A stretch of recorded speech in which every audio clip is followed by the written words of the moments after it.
अज्ञानतिमिरन्धस्य ज्ञानाञ्जनशलाकया चक्षुरुन्मीलितं येन तस्मै श्रीगुरवे नमः। वंशाकल्पतरुभ्यश्च कृपासिन्धुभ्यैव च पतितानं पावनेभ्यो वैष्णवेभ्यो नमो नमः। नित्यानंद नमस्तुभ्यं प्रेमानंदप्रदायिने कलौकल्मषनाशाय जन्मवापतये नमः। नमो महावदन्नाय कृष्ण प्रेम प्रदायते कृष्णाय कृष्ण चैतन्य नाम्ने गौरतिसे नमः। हे कृष्ण करुणा सिंधु दीनबंधु जगत्पते गोपेश गोपिका कांत राधा कांत नमस्तुते।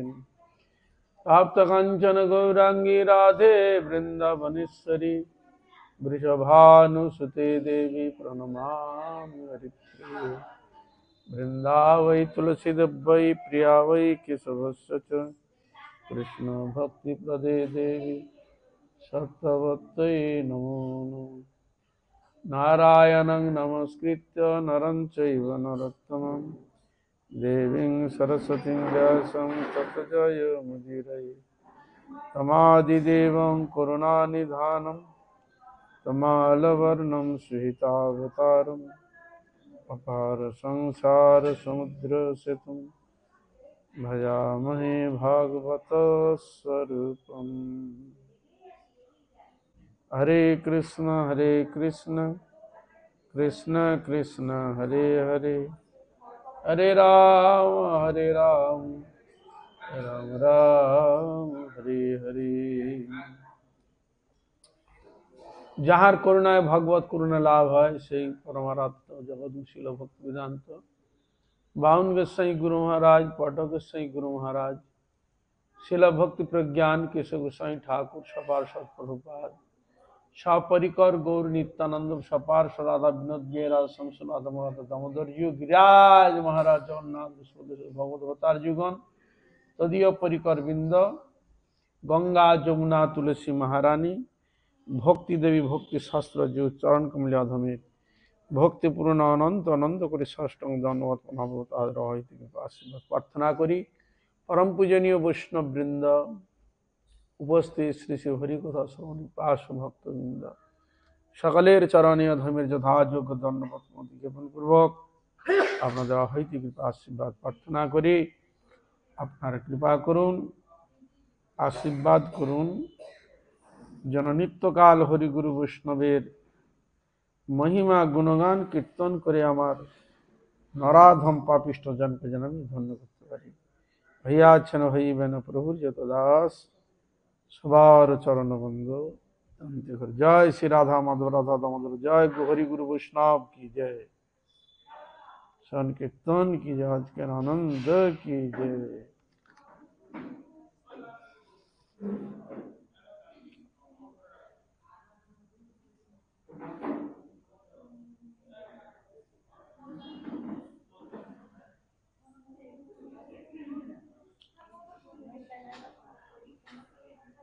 আমরা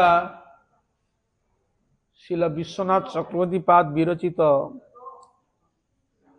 প্রেম সম্পুট নামক গ্রন্থ থেকে আমরা শ্রবণ করব রাধা গোবিন্দের লীলা কথা।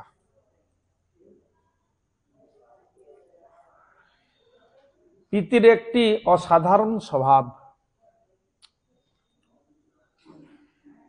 প্রীতি যদি না থাকে, ভালোবাসা যদি না থাকে, হৃদয়ে ভাব যদি না থাকে, ভগবানের প্রতি অনুরাগ যদি না থাকে, সেখানে ভগবানের সেবা যথার্থ হয় না।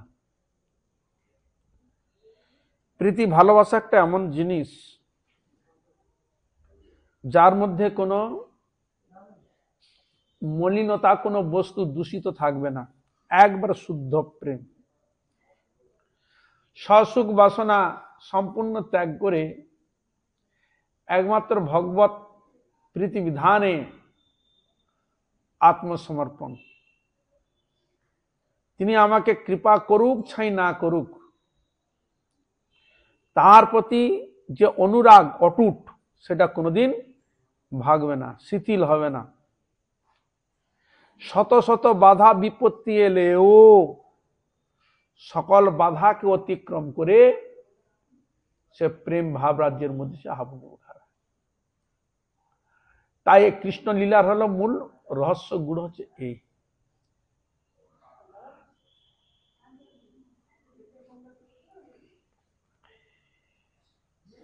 প্রণয়নীর মুখে নায়ক প্রীতির অপকর্ষ। প্রণয়ের মুখে শুনতে যাচ্ছেন অপকর্ষ, এবং নায়িকার প্রীতির উৎকর্ষ শ্রবণ করবার হচ্ছে লালসা। নায়ক হৃদয়ে সতই জাগরিত হয়।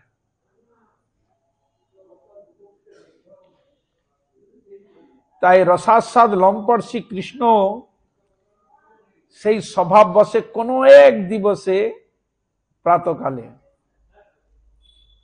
সকালে একটি মনোহারিণী অপূর্বা এক সুন্দরী রমণী বেশ ধারণ করেছে ভগবান কৃষ্ণ।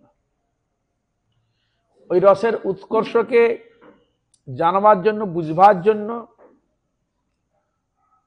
এবং জগৎবাসীকে তার রহস্যকে উদ্ঘাটন করার জন্য স্বয়ং ভগবান তিনি নেমে পড়েছেন।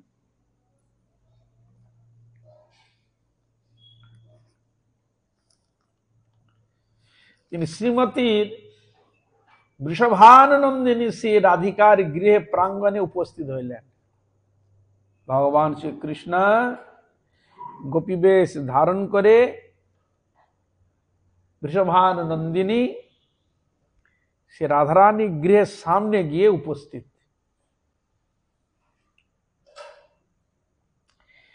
এবং নিজ অরুণ বর্ণ বসনাঞ্চল দ্বারা নিজ বদন কমল আচ্ছাদন করেন। নিজে তো গোপন করছে নিজেকে, বস্ত্রের কাপড়ের শাড়ির আঁচল দিয়ে নিজের মুখকে আচ্ছাদন করছে, ঢাকা দিচ্ছে।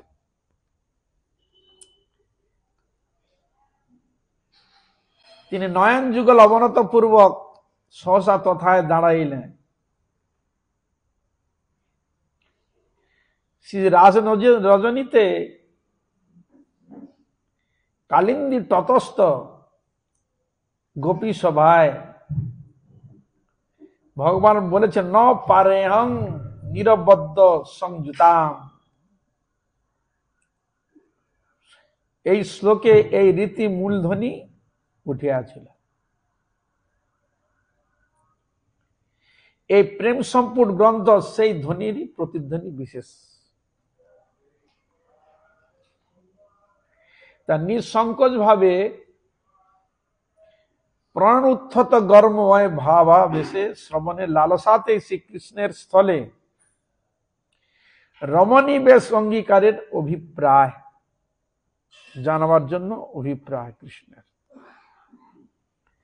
অনন্তর রমণী বেশধারী শ্রীকৃষ্ণকে দূর হইতে দর্শন করিয়া বৃষভানুনন্দিনী শ্রীমতী রাধিকা স্বীয় প্রিয় সখী ললিতাকে সম্বোধন করিয়া বলিলেন।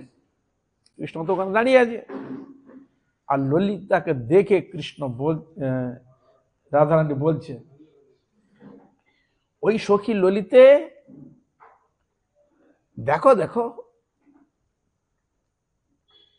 রমণীকে, ইয়ার মুখ কমলের কান্তি পদ্মের শোভাকেও তিরস্কৃত করিতেছে। পদ্মের শোভা, পদ্ম শুধু শোভাটা নয়, তার গন্ধ সৌরভকেও তিরস্কৃত করছে। আর তিনি বিচিত্র অলঙ্কার দ্বারা বিভূষিত, সেজেছে তো, গোপী বেশ ধরেছে। মায়েরা যা সুন্দরভাবে অলঙ্কার আদি ব্রজে যে গোপীগণ যেরকম সাজে সেইভাবে সেজেছে ভগবান কৃষ্ণ, খুব সুন্দরভাবে সেজেছে, আকর্ষণ। বিচিত্র অলঙ্কার আদি, যা তা না, বিচিত্র মানে বুঝতে পারছো, উন্নত, অপ্রাকৃত।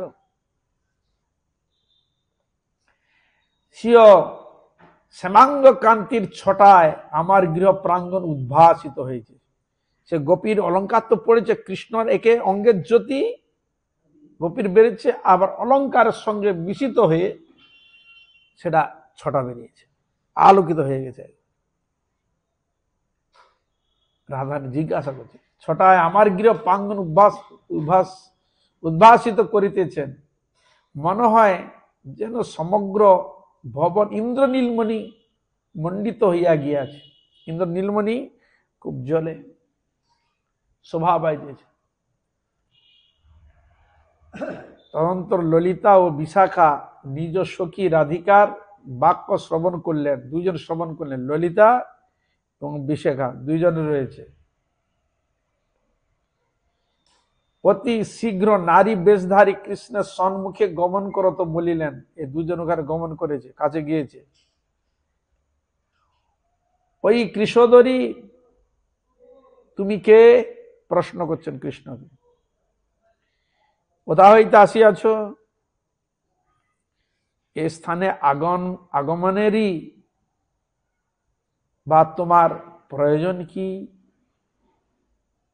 আমাদের এই সমস্ত কথার উত্তর দিয়া তুমি আমাদিগকে কৌতূহল দূর করো। আমাদের কৌতূহল হচ্ছে,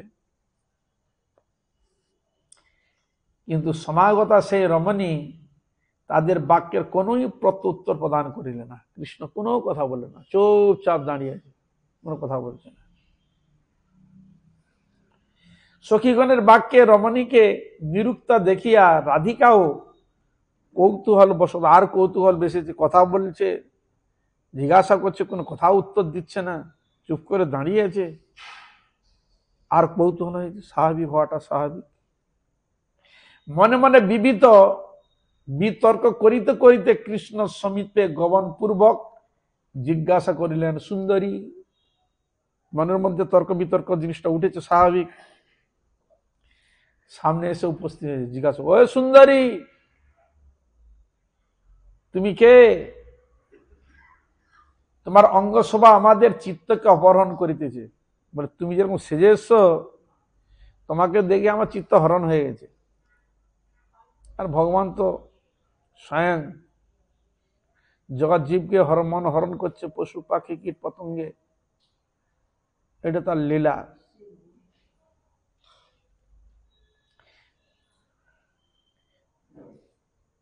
তুমি কি কোন দেবকন্যা? তোমাকে দেখিয়া মনে হয় জগতের অখিল শোভা মূর্তি ধারণ করে আমার সম্মুখে উদয় হইয়াছে। জগতের যত প্রকার সৌন্দর্য তোমার মধ্যেই বিরাজিত, আর আমাদের কাছে সম্মুখে এসে উপস্থিত হয়েছে, উদয় হয়েছে। মানে হঠাৎ, এক ব্যাপার তাৎপর্য। হঠাৎ যদি কারো সামনে এরকম আসে, কি হবে? স্বাভাবিক, সে তাজ্জব বেঁধে যাবে। তথাপি সেই রমণী কোনো প্রত্যুত্তর প্রদান না করায় শ্রী রাধিকা পুনরায় বলিতে লাগিলেন, কোন উত্তর করিলেন না। আবার রাধারানী আবার জিজ্ঞাসা করছে, ওই ভাবিনি, যদি তুমি এখানে আগমন করিয়াছ, তবে সত্তর নিজ পরিচয় প্রদান করিয়া আমাদের উৎকণ্ঠা অপনোদন করো।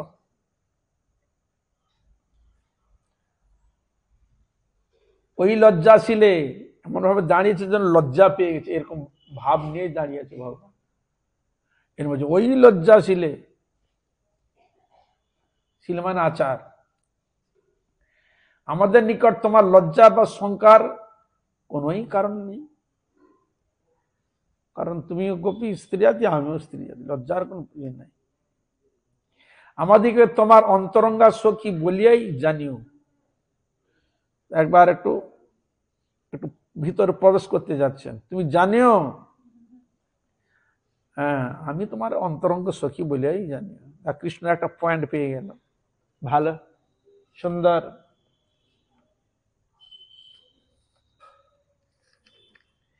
সে রাধিকার এতাদৃশ বাক্য শ্রবণ করিয়াও রমণী বেশধারী শ্রীকৃষ্ণ দীর্ঘ নিঃশ্বাস পরিত্যাগ করত কোন অনর্বচনীয় অভিনয় করিতে লাগিলেন। বুঝলেন, দীর্ঘ নিঃশ্বাস। এমন দীর্ঘ নিঃশ্বাস যেন অনেক কিছু ঘটনা ঘটেছে জীবনে, অনেক কিছু যেন বিপদ ঘটেছে, মানে কিছু যেন হারিয়েছে বা কোনো দুঃখের মধ্যে পড়েছে, চুপ করেছিল, দীর্ঘ নিঃশ্বাস ফেলতে লাগলো এবং নিজ মুখকমল ফিরাইয়া নিয়া মৌন ভাব অবলম্বন করে, মুখটা ফিরিয়ে আবার মৌন হয়ে গেল, দীর্ঘ নিঃশ্বাস ত্যাগ করে।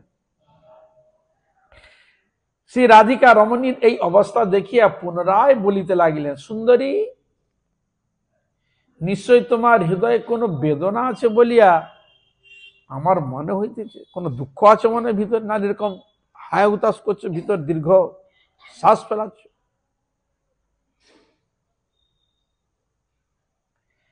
তাহা না হইলে তোমার এরূপ ভাব হইত না।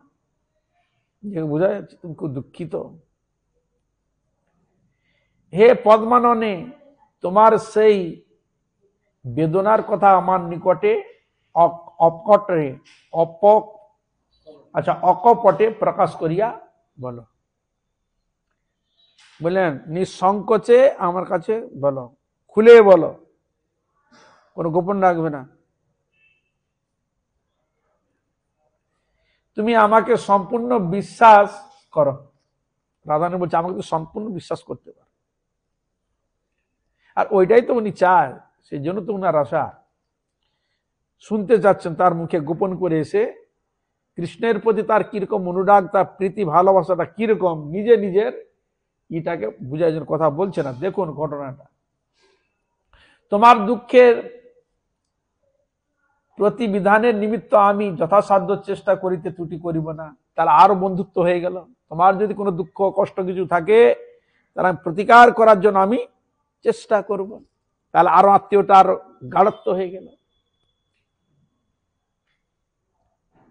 আমি তোমার কোনো ত্রুটি করব না, চেষ্টা করব।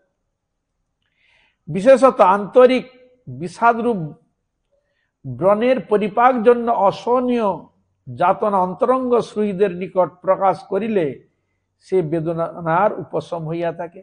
কেউ যদি ভিতর খুব অত্যধিক কষ্ট পায়, হৃদয় ফেটে যাচ্ছে, খুব দুঃখ, কিন্তু কেউ যদি অন্তরঙ্গ থাকে, তার কাছে প্রাণ ভরে যখন কথা বললো, তখন হৃদয়ের দুঃখটা তখন বেরিয়ে চলে যায়। হরে কৃষ্ণ। না হলে আরো রোগ এসে হাজির হয়ে যাবে। ভিতরে যে দুঃখটা থাকে, সে দুঃখটাকে যতক্ষণ না মানে বলতে পারছে না, কাকে বলবে সেরকম ব্যক্তি পাচ্ছে না, তো নিজের মতো হৃদয়ের মতো ব্যক্তি পেলে তবে তো তাকে তো কথাটা বলবে, তবে তার তিনি একটু হালকা হবে। তাই না হালকা করতে চাচ্ছেন, বলো। তুমি কি সম্প্রতি তোমার প্রিয়তম হইতে বিরহিতা হইয়াছ? সে প্রিয়জনের কোন দোষ দর্শন অত্যন্ত সন্তপ্ত হইয়াছ? মানে তোমার কোনো প্রিয়, তার থেকে কোনো দুঃখ পেয়েছ, কোনো দর্শন কোনো পেয়েছ, দোষ আদি, যা দেখে তোমার ভিতরে খুব দুঃখ লাগছে। অনেক সময় হয় নিজে তো ঠিক আছে, কিন্তু যিনি প্রিয়জন তার মধ্যে কোনো দোষ ত্রুটি যদি দেখা দেয়, তখন কষ্ট হয়। বর্তমান জগতে হওয়াটাই স্বাভাবিক। এখন যেটা হচ্ছে বাইরে থেকে কিছু বোঝা যাবে না, যতক্ষণ না ভিতরে প্রবেশ না করা যাচ্ছে দেখা যাবে না।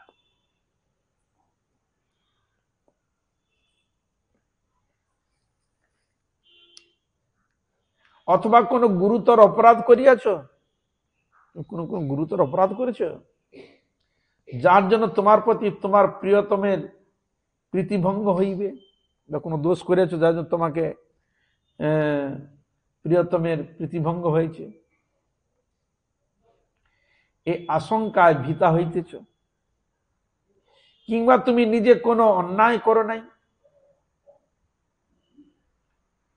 অথচ খল ব্যক্তিগণ তোমার বিরুদ্ধে কান্তের নিকট মিথ্যা অভিযোগ করেছে, এটাও হতে পারে।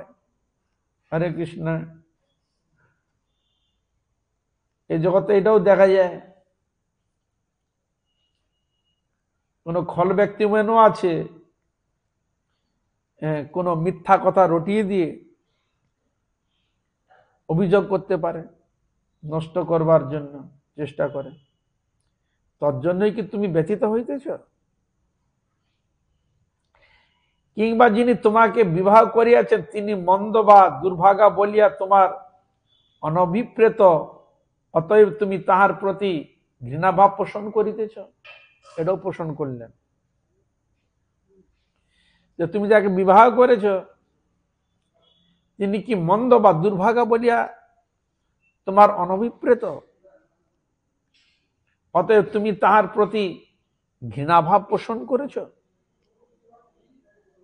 অথবা কোনো এক পরম দুর্লভ শ্রেষ্ঠ পুরুষকে তোমার চিত্ত আসক্ত হইয়াছে কি, বা উনার প্রতি তার খলি দেখে হয়তো তোমার মন ওখানে না লেগে হয়তো অন্য কারোর প্রতি তুমি আকৃষ্ট হয়েছ, এরকম কি? দেখুন পুরো খুলে পুরো বলছে, কিন্তু কোনো গোপনে কোন কথা নেই।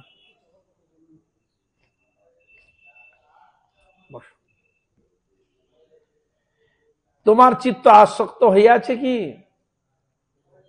হায় হায় হায়, আমি যেমন মন্দ তিরস্কারপুট গুরুজন কর্তৃক তিরস্কৃত হইতেছি, সেই প্রকার তুমিও কি তোমার কটুবাণী গুরুজন কর্তৃক তিরস্কৃত হইয়াছ। উনি আবার বললেন আমিও এরকম হইয়াছি, একসঙ্গে ভালোবেসেছিলাম তাকে, তা করতে আমিও দুঃখিত, তার আমার মতো তুমি কি এরকম দুঃখিত?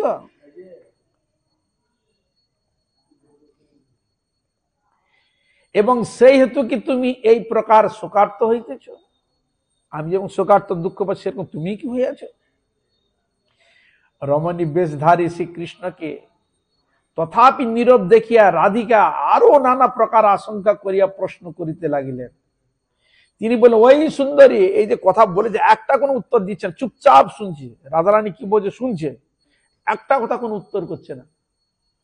বা যেগুলো হওয়ার জগতে একটা ব্যক্তি, রমণী ব্যক্তি, তার দুঃখ পাওয়ার কারণ কি, কেন সে দুঃখ পাবে, সে জিনিসগুলো উদ্ঘাটন করছে। তুমি তো হয়তো বলছো না আমাকে এই কারণ হয়ে থাকে, তাহলে এই কি তোমার ব্যাপার, কিছু উত্তর তো দাও, কিছু বলো। কিন্তু কৃষ্ণ কিছু বলছে না, চুপ করে দাঁড়িয়ে আছে। আবার তিনি প্রশ্ন করছে ওই সুন্দরী তোমার সব পত্নী কি বিন্দু মাত্র সৌভাগ্য মদে মত্ত হইয়া গর্বিতা হইয়াছে, এবং সেই জন্য বুদ্ধি বিকৃত হয়, তীক্ষ্ণ বাক্যবাণে তোমার মর্ম জর্জরিত। তিনি এমন কিছু কথা বলেছে তোমার হৃদয় বান লেগেছে, জর্জরিত হয়েছে, কথা বলতে পারছো না। কিন্তু তোমাকে ইহা সম্ভবপর হয় না, কারণ জগতে তোমার হয়তো অধিক সৌভাগ্যশালিনী কোন রমণী আছে বলিয়া মনে হয় না। এতগুলো কথার পর আবার তিনি বললেন তুমি যেরকম সৌন্দর্য, তোমার যে গুণ দেখে মনে হয় এরকম তোমার ক্ষেত্রে হওয়াটা উচিত নয়। তুমি এমন সৌভাগ্যবান,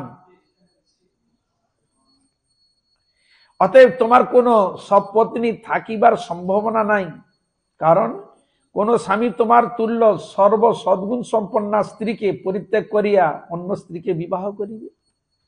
তখন তোমার মতো এরকম গুণবান দেখে সবকিছু থেকে বোঝা গেল যে নিশ্চয়ই তোমার প্রতি, তোমার মতো এরকম স্ত্রীকে ছেড়ে দিয়ে অন্য কোনো স্ত্রীর প্রতি আসক্ত হবে না, হওয়াটাই স্বাভাবিক। দেখুন কত সুন্দর প্রশ্নগুলো উঠেছে। আবার বলল ওই চন্দ্রমুখী আমরা ভগবতী পূর্ণমাসী দেবীর মুখে শুনিয়াছি, এবার তাকে শোনাচ্ছে। পূর্ণমাসীর মুখে আমি শুনেছি, রাধারানী বলছে কি না, মোহিনী নামে সে ভগবানের এক অবতার ছিলেন। নাম শুনেছ? সমুদ্র মন্থনে মোহিনী উঠেছিলেন কলস নিয়ে, তিনি নিজ অসামান্য রূপ লাবণ্যে শ্রী মহাদেব পর্যন্ত মোহিত করিয়াছিলেন। এমন রূপকে তিনি প্রকাশ করেছিলেন, মোহিনী বলছে শিব ঠাকুর পর্যন্ত আকর্ষণ করেছিল। তুমি কি সেই মোহিনী? আরে কৃষ্ণ, আমাদের মন আকর্ষণ করে নিয়েছ, আমাদের মন সচরাচর কেউ আকর্ষণ করতে পারে না, আমাদের মনকে আকর্ষণ করে নিয়েছ, তাহলে তুমি সেই মোহিনী? যুক্তি, তুমি তোমার এই রূপরাশি লইয়া আমাকে বিমিত করিবার জন্য সহসা উদিত হইলে, আমাকে মোহিত করার জন্য তুমি এখানে উপস্থিত হয়েছ।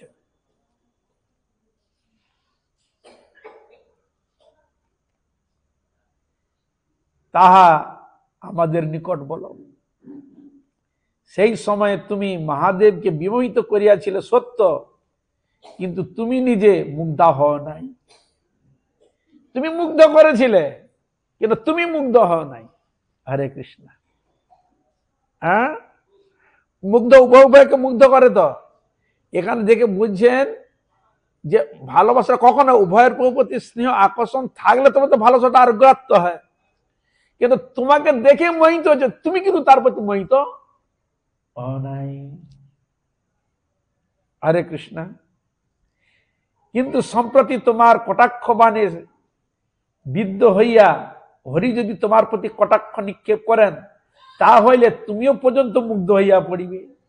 এবার তুমি তো এরকম রূপে এসো, কিন্তু হরি যদি তোমার প্রতি একবার কটাক্ষ বাণ যদি করে, তুমিও তার প্রতি মোহিত হয়ে যাবে।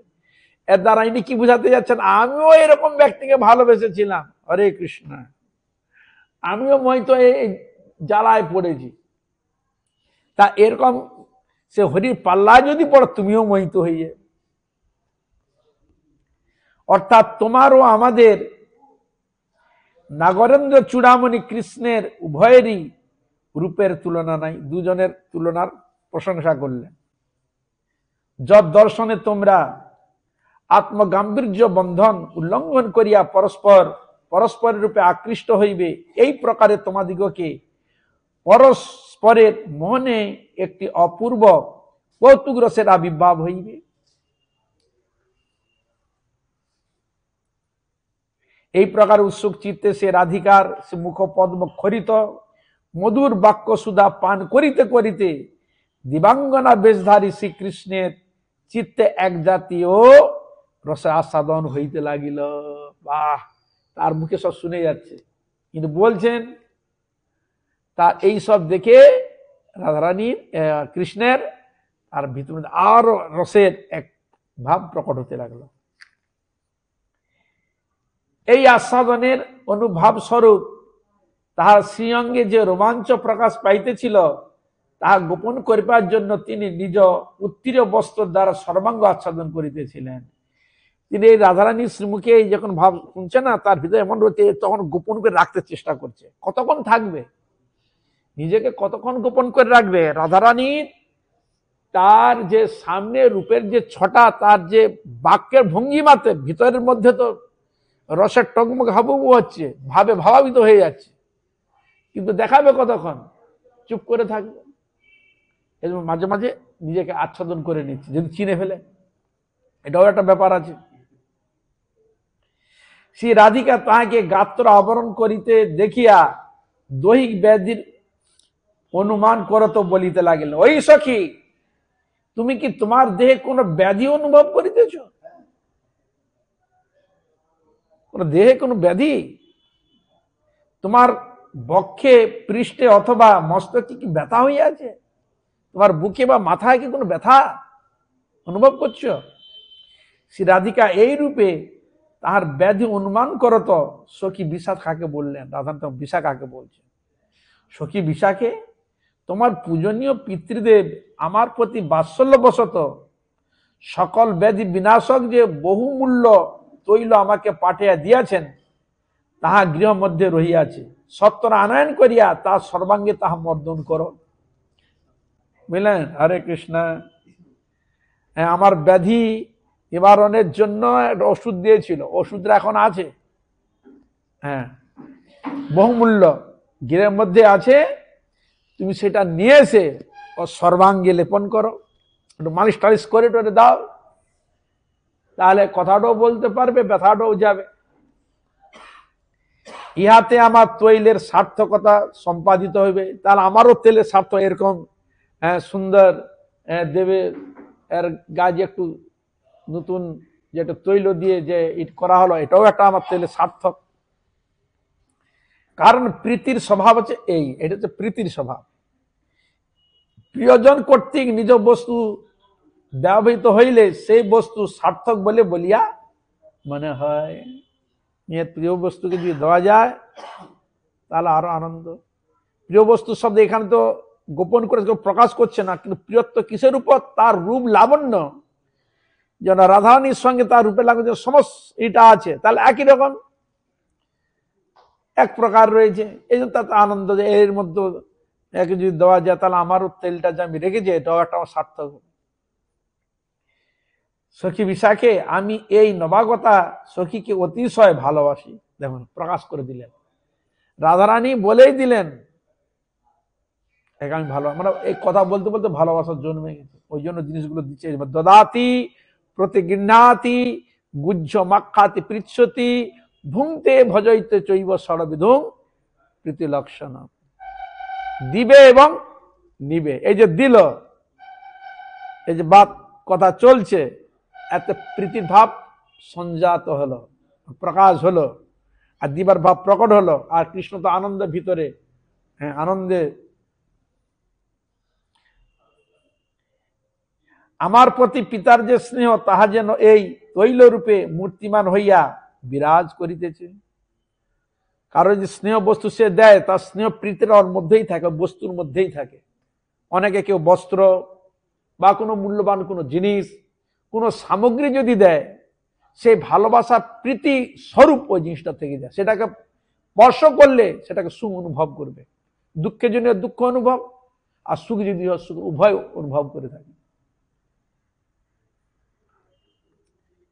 অতএব এই সর্ব রোগহর তৈল দ্বারা আমি স্বয়ং সহস্তে এই সুন্দরী সর্বাঙ্গ মর্দন করিয়া দেবো। আমি এই সুন্দরী এর গা অঙ্গে আমি মর্দন করে দেবো, মানে মালিশ করে দেবো। মর্দন মানে মালিশ করা। ইহাতে ইহা শরীরের সমস্ত ব্যথা দূরীভূত হইবে এবং অতিশয় নিপুণতার সহিত ইহার মস্তকে তৈল মর্দন করিব, তাহাতে সকল ব্যাধির উপশম হবে। ভালো করে মালিশ টালিশ করে দেবো, তখন এই ব্যথার উপশম হবে। আর রোগ শান্তিকর উৎকৃষ্ট সুগন্ধ বিশিষ্ট বস্তু সমূহের প্রক্ষেন করিয়া সুখকর ঈষৎ উষ্ণ জল আনয়ন করো। একটু উষ্ণ জল নিয়ে আসো, কারণ ব্যথা হলে একটু উষ্ণ জল দিলে আর ভালো হয়।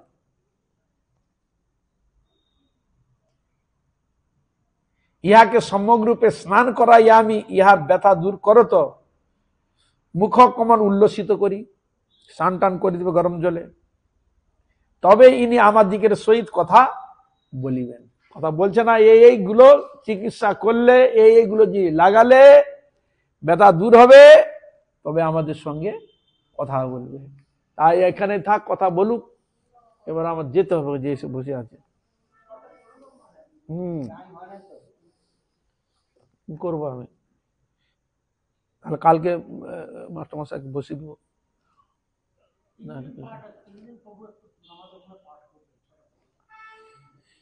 এখন আমি কি করবো, এখন আমি তো বলছিলাম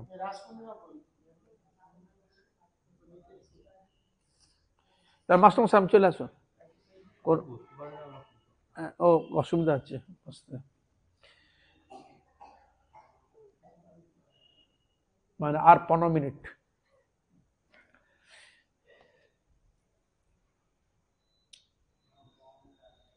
হে সখীবৃন্দ, আমি এত কোমল মিষ্ট কথা বলিলাম, স্বয়ং তৈল মর্দন আদি হিতকর কার্যে প্রবৃত্ত হইলাম এবং অকপট স্নেহের সহিত কত আদর করিলাম, তথাপি আর মুখের একটা কথাও শুনিতে পাইলাম না। রাধারানী বলছেন, কত কথা বললাম ওর ভালোর জন্য, গায়ে মালিশ করে দেবো, স্নান করিয়ে দেবো, তোমার দুঃখের কি ব্যাপার আছে আমাকে বলো, আমি সেটা ব্যবস্থা করব, কিন্তু এত কথা বলেও একটা মুখ রাগ কাড়েনি। দেখুন হরে কৃষ্ণ কিরকম ছলিয়া আবার গোবিন্দ, গোপী রূপ ধারণ করে এসে রাধার সামনে এসে এরকম লীলা করছে। কত নট খটে চিন্তা করুন, কোনো কথা বলছেন। এই জন্য তো রসের উৎকর্ষটা প্রকট হবে। ওটা রাসের। কৃষ্ণ যখন চলে যায়, কৃষ্ণ বিরহে, তখন ওই গীতটা করেছিলেন।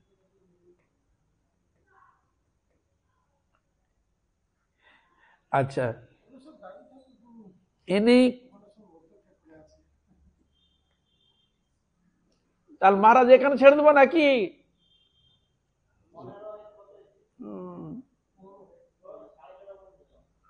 যা, তো আমি কি করব, কালকে তোরা করবি, তাহলে নাদের ওখানে টাইম দেওয়া আছে না। আর আমি অন্য জায়গায় যাবো। তাহলে এখানে শেষ করে দিই। वंशाकल्पतरुभ्यश्च कृपा सिन्धुभ्येव च पतितानां पावनेभ्यो वैष्णवेभ्यो नमः। हरे कृष्णा कृष्णा कृष्णा हरे हरे, हरे राम राम राम हरे हरे, हरे कृष्णा कृष्णा कृष्णा हरे हरे, हरे राम राम राम हरे हरे, हरे कृष्णा कृष्णा कृष्णा हरे हरे, हरे राम राम राम निताय गौर हरि बोल, हरि बोल, हरि बोल, हरि बोल, हरि बोल, हरि बोल, हरि बोल। निताय गौर ब्रह्मानंदे हरे। जय श्री श्री गुरु गोरखनाथ गिरिधारी गोविंद श्री राधा विद्यार्थी बाउंग श्री गुरु महाराज पाठक श्री गुरु ज्ञान यशो गोस्वामी प्रभुपाद गौर हरिनाथ प्रवासी वैष्णव समाज गोविंद भारत महाराज की जय, कृष्णदास सकल वैष्णव मायरा की जय, बाबूरा की जय, कच्चा बच्चा की जय, आज के आनंद की जय। निताय गौर प्रणंदे हरि हरि बोल। जय श्री राधे, जय श्री राधे।